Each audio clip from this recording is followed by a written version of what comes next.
नवरात्रि के दूसरे दिन माँ दुर्गा के ब्रह्मचारिणी स्वरूप की उपासना की जाती है। इस दिन भक्त माता को सफेद वस्त्र, शुद्ध चंदन और पुष्प अर्पित करते हैं। उनके दाहिने हाथ में झपमाला और बाएं हाथ में कमंडल होता है। उनका स्वरूप अत्यंत शांत, सरल और तेजस्वी है। कथा बहुत समय पूर्व, जब माँ पार्वती का जन्म राजा हिमालय के घर हुआ, तभी नारद मुनि ने आकर बताया कि वे पूर्व जन्म की सती हैं और उनका विवाह भगवान शंकर से होना है। राजा हिमालय और उनकी पत्नी मैना ने यह बात सुनकर अत्यंत प्रसन्नता व्यक्त की, किंतु भगवान शंकर को पति रूप में पाने के लिए पार्वती को कठोर तपस्या करनी थी। तपस्या की शुरुआत पार्वती ने निश्चय किया कि वे भगवान शिव को पति स्वरूप प्राप्त करने के लिए कठोर ब्रह्मचर्य व्रत धारण करेंगी। प्रारंभिक वर्षों में उन्होंने केवल फल फूल का ही सेवन किया। इसके बाद वर्षों तक वे केवल बेलपत्र और घास खाकर जीवित रहीं। फिर उन्होंने जल भी त्याग दिया और कई वर्षों तक निर्जल और निराहार तपस्या की। देवी का त्याग और धैर्य उनके इस कठिन तप से संपूर्ण देवलोक में आश्चर्य फैल गया।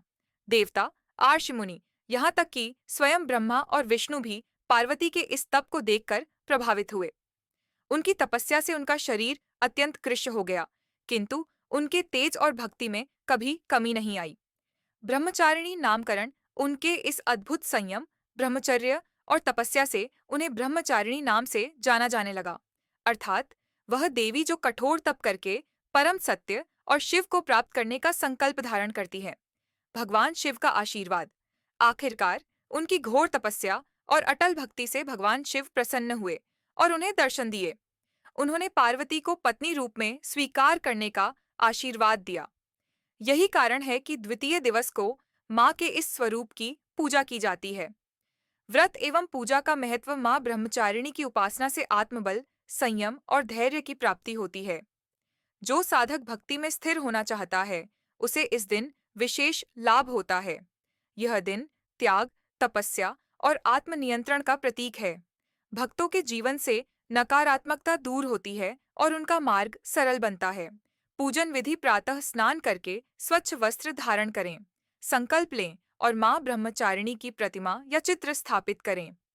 चंदन, अक्षत, पुष्प, धूप दीप और विशेषकर सफेद पुष्प अर्पित करें। शुद्ध घी का दीपक जलाकर माँ की आराधना करें।